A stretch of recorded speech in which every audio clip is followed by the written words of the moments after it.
Okay, fans of the Football Forecast Show, your hosts are back again for another episode of the show. And this time around, ladies and gentlemen, we will be talking all football, we'll be talking about the World Cup. And of course, Nakel and I have not been strangers to the controversies that have been happening on media. The banter. Ronaldo left the competition. The goats. Messi, the goats left the competition. Another goat. I wish another goat. I don't want to fight. Messi is still in the competition, and a controversial defeat over Egypt, 3 goals to 2, after Egypt went 2 goals up, and of course there's a goal that was ruled out for a possible foul around the vital zone for Egypt. Yes, for Egypt. And then that action was not sanctioned by the referee until when the ball ended at the back of the net. I tell you, ladies and gentlemen, there is a clause to the VAR which says that the VAR only checks game-changing decisions that leads to goals. That is the reason, that can lead to a goal. That's the reason why you saw the referee coming back to that action all the way, cutting across the turf to come back to that action. Lakel, you said the goal is out. The goat is out. What is Messi? Is out. What is Messi? Messi is not. I'm not a Messi fan. I want to be clear. I'm not a Messi fan, and I will never be a fan of Messi. I know most of you out there will be saying I don't even deserve to be a fan of Messi, but I'm not a fan of Messi. It's your right, mommy. It's not a crime. Whoever you want to support. It's not a crime actually. Yeah. But according to me, they say Egypt has been complaining that the way they treated them wasn't the best, especially the referee. Yeah. There are many times they expected the referee to move to the VAR to check if this is wrong or this is correct, but he did not do so. I saw the words of the head coach that was crying all over social media.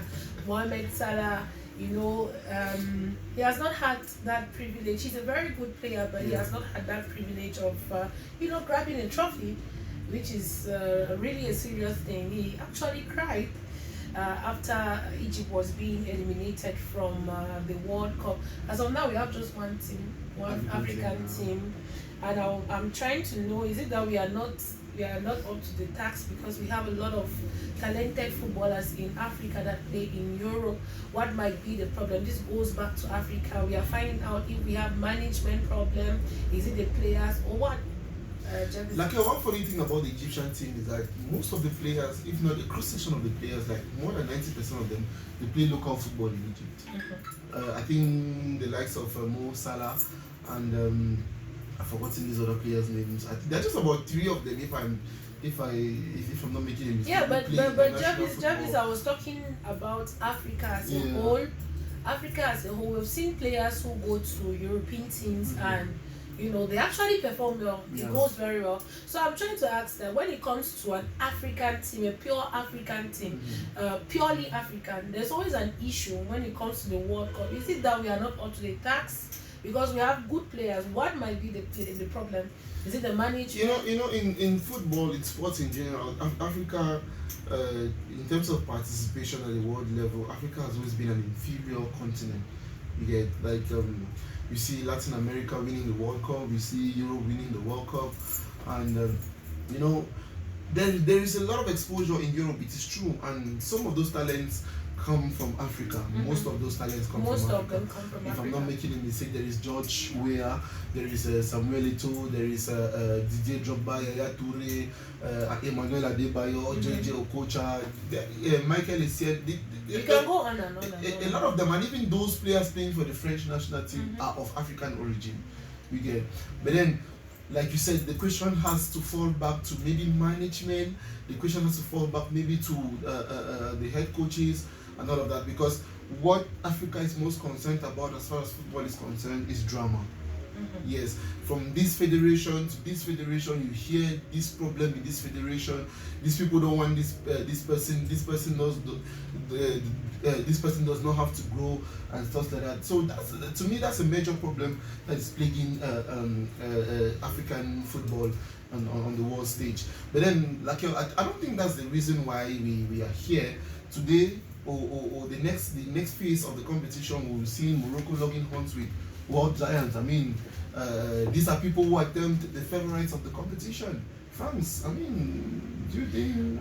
Before we get to talk about the quarterfinals, I want us to talk about your Lionel Messi, who is having 8 goals in the tournament. I think he's the highest goal scorer as of now with 8 goals, followed by we have Haaland too with 7. Haaland is on 7, Mbappe is on 7. Mbappe is on 7, and the rest. Before we get to talk about the pairings of the World Cup, I want us to talk about how far Norway has come when it comes to this competition. Remember, it's been a long while since Norway actually took part in the World Cup, but their performance have been outstanding, with a lot of personal factor from Haaland. Yes. We have seen him scoring a lot of late goals. Is it that is his personal efforts, or what can we say about Haaland?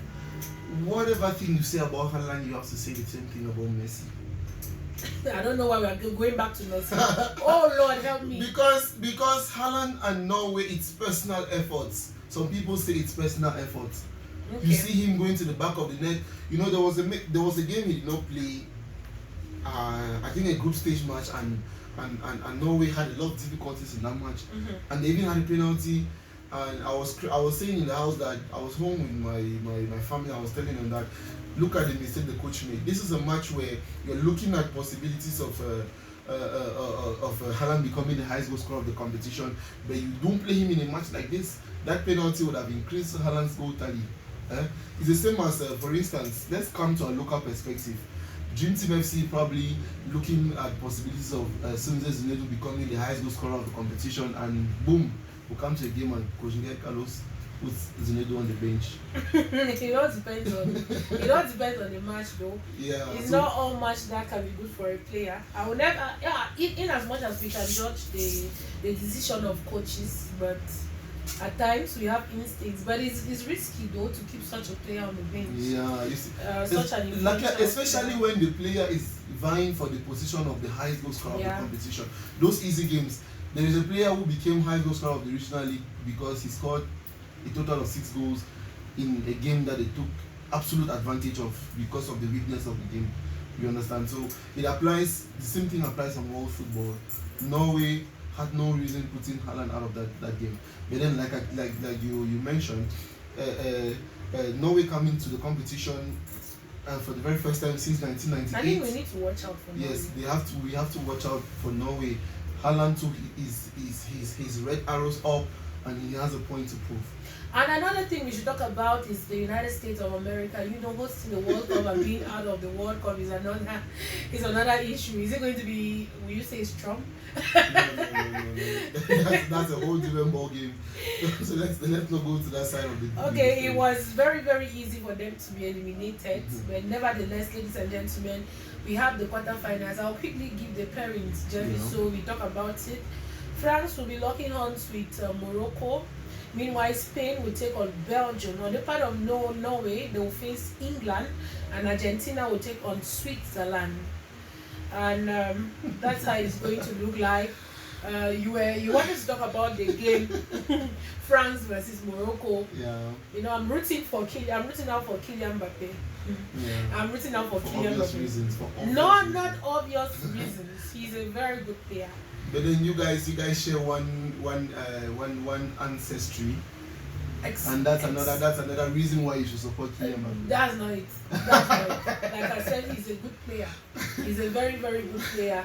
And in as much as I'm supporting Kylian Mbappe, they are facing a side, Morocco, that is from Africa. And as an African, I obviously want Morocco to emerge winner of that particular match. Well, not only the fact that the Moroccans are from Africa, they were ranked 4th in the last World Cup in 2022, and then I don't know, there was a text that came out that they were the AFCON winners, and you know they have been a football powerhouse in the continent for a very, very long time, and they have the names. There's Brahim Diaz, who plays for Real Madrid. There is Hakimi. You know, we have a lot of powerful names in the France squad. We have Dembele, we have many names You Yeah. can name them. Do you think Morocco is up to the task? Do you Morocco see? is up to the Do you task. see Morocco pulling those strings? They have to pull the I must say it's going to like be a your, very difficult. like your two games are never the same, yes. But look at the game between Paraguay and France. You will see that Paraguay had to push France to the limit, and if there was no penalty, they would have gone for penalty shootouts. Because they held on and they held on and held on some more. But then Kylian Mbappe at some point, I mean, being the king of the World Cup, because I wouldn't call Messi the king of the World Cup. The king of the World Cup is Kylian Mbappe. He's still young. Yes, he scored 3 goals in the World Cup finals. He's still young. Before then, he was the winner of the World Cup. Then he came back the following year. After 4 years, he scored 3 goals in the World Cup finals. That makes him the king of the World Cup. Okay. He's not even Lionel Messi. Messi is the king of football, but the king of World Cup is Say Kylian king Mbappe. of football for me. That's how football is. Say king of football for Anyways, me. Jervis Ngala. like what are your predictions for the match? Morocco? That was what I wanted to ask you. Morocco, France. I'm giving it to France. You're giving it to France. I'm giving it to France. I'm giving it to Morocco. Okay. And I should I tell you my reason? Why? I just like everybody, I want an easy opening in the finals. Okay. Giving it to Morocco to France doesn't mean I don't want Morocco to win, but I see France going through. I see France going through in this particular game. And then we have another one, Spain versus Belgium. The wonder kid has not been Belgium goes through. Belgium is going through. Yes, but I'm telling you that the wonder kid has not been in the top best of his forms And now during this competition. we have Norway versus England. Well, I am sorry to say, maybe it could be the end of the road for Norway.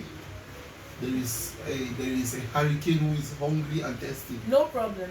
I know he has a lot of goals too. He's among the top two. Yes. But he's not up to he's lower. not up to Kylian and the rest. But then I see Norway. Norway has all what it takes. Team spirit, the fighting spirit coming from behind and the rest. Okay. I see Norway going through. Norway is going to play the semi-finals. Okay. The next match is Argentina and Switzerland. Is that a debate? Is that a question? The next match is Argentina and Switzerland. Who is going through? Is that a question? So you think Argentina is going through? I am telling you that I'm meeting Morocco in the finals. Argentina is meeting Morocco in the finals of the World Cup. So you're actually saying that Argentina is going to play the finals of the World Cup? Of course. Okay. Yes. I'm rooting for Switzerland though. There is no way I'm going to support Argentina in this World Cup. I don't know why. No, nothing interests me. Nothing. Okay, so like generally, I think this year the World Cup has seen a significant boost. Yeah. From 32 teams to 48 teams, 10 teams representing the African continent, giving much more opportunities for Africa to excel beyond the limits they usually go in the competition. It's rather unfortunate that we saw a DR Congo team go on and on. We saw an Egyptian team go on and on. There was equally a Cabo Verde that made a lot of Cameroonians actually say no, Cameroon actually never merited a spot in the World Cup because don't say that, please. I'm a Cameroonian. I said a lot of Cameroonians. You can belong to the lesser population, but then Cameroon.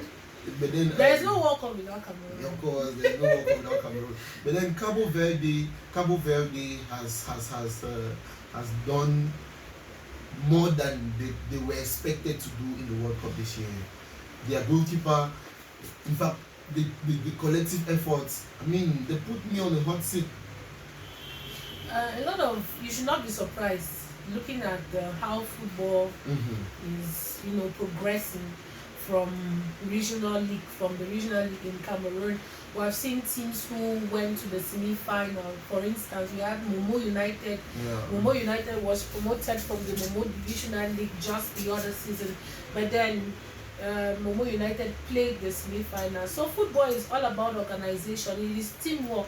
It is not a one-man show. It is teamwork. When you are into football, you know your vision. You know where you want to go to, and employing the right coach, the man too for the job is very, very important. I must say they have a lot of inputs when it comes to football. Reason why you see coaches being sacked, especially when they don't perform well. Some will actually just resign when they are scared of being sacked, and the rest. We have seen that with teams in Douala and Yaoundé. So it's a collective game. There is no way a midfielder will work out everything and then send it forward and around. No, you must have a defender, a midfielder, and an attacker to put everything together, and then management too. Management is very, very important in football. How does the player feel? Their lifestyle too. Do you follow them up? Football starts from here. Their psychology. How are you feeling? You cannot have issues with your wife, and that's why we have psychologists in football teams and the rest. It's a big organization, and we have steps. So it's very, very easy to see small teams emerge because of a very good management. I believe so. You're talking about Capo Verde. We also had Cote d'Ivoire. Cote d'Ivoire performed quite well. I was impressed with your performance. Yeah, I was impressed with your performance at the World Cup. Nevertheless, we still have Morocco. Hopes not lost. Even though I'm still seeing France going through. In 2022, so they've not disappointed. I'm seeing France going through. Like, I think before we wrap it up on this episode, there are some players who were dancing for the very last time. Neymar Junior, I saw him crying. Vinicius Junior. Yeah. There was equally Vinicius Junior, and then Carlo Ancelotti, the coach of Brazil. I mean, a lot of questions, a lot of puzzles have come up on media recently following the elimination of Brazil from the World Cup. He had the chance to widen the gap. He had the chance to open scores, but he let. I don't know whether it was his wisdom consume him in confidence. That is why he did not send maybe the likes of Hendrick and Vini Junior to convert that penalty. Rather, he sent Guimarães, and Guimarães lost it, and it cost Brazil an elimination. It's very normal to lose a penalty. It could be Vinicius Junior, it could be anybody else. I've seen big players lost a penalty. Lionel Messi, that's what you want to just say. I don't want that. Avoid that name. I'm not a Messi fan. I'll say it over and over again. And it's not a crime though. It's not a crime. But I was saying, it's normal for a player to miss a penalty. It's very, very normal. So I would not say it's Ancelotti's fault or something. Each and every player must know how to shoot when it comes to taking a penalty. You should be able to take a penalty. If you take it and it doesn't go, that doesn't mean you're bringing the team down. Probably the gods of football were not with you on that day and the rest. So I believe it was not that the coach was actually careless. It's normal. Anybody can lose a penalty and the team goes for. Germany, for the third time on the road, leaves the competition prematurely. After winning the World Cup, what has happened in the days of I think that was Oliver Kahn, that was the goalkeeper for Germany. Gone are those days where we have natural talents. You can learn football. People learn how to play football now. In those days, we relied on talents. But now you teach somebody to play football, and the person, of course, the person knows how to play football. That is why you see a lot of people emerging and a lot of countries coming up with a lot of good players and a lot of good playing styles. So it's not a surprise. It's not a surprise for me. We are gone at the old days. We are in the new. So we are not going to, stay in the old and say, no, this person, we have to go back to history to say, no, these are the giants, but then this season, it wasn't the best for them. Let them stay and let them try again. Next time. So this is the third season on the road that it wasn't their time. It's not their time. Let them stay. All right, I think that's it for the World Cup. If we're not forgetting, there was this referee towards net access into the US, and FIFA has made a lot of promises to this particular referee, and one of the promises are to be the referee of the European Super League, the Super Cup, how they call it. They call it as a Super. They call it as Super Cup now. So yes, so he's going to be the man for the job, amongst other advantages that come with with the promise from FIFA boss. So I think, Lakel. Jarvis, you've said it all. That referee will be compensated, like you said. There are things like that that often happens when it comes to traveling and the rest. But then since he's being compensated, it's good. But then when you make up your mind to play the World Cup, it's a big stage. It's a big stage and the rest, and things like that happen. You kind of feel discouraged and the rest. I don't know if there are some things that have been put in place so that things like these don't repeat themselves. The only solution to this problem is never to take the World Cup to America. They are scared that people might, after the World Cup, they will stay in America and they will not want to go back to their homes. Yeah, so I think America is good though, but America is very good. I don't know, but I'm typical African. I love my country.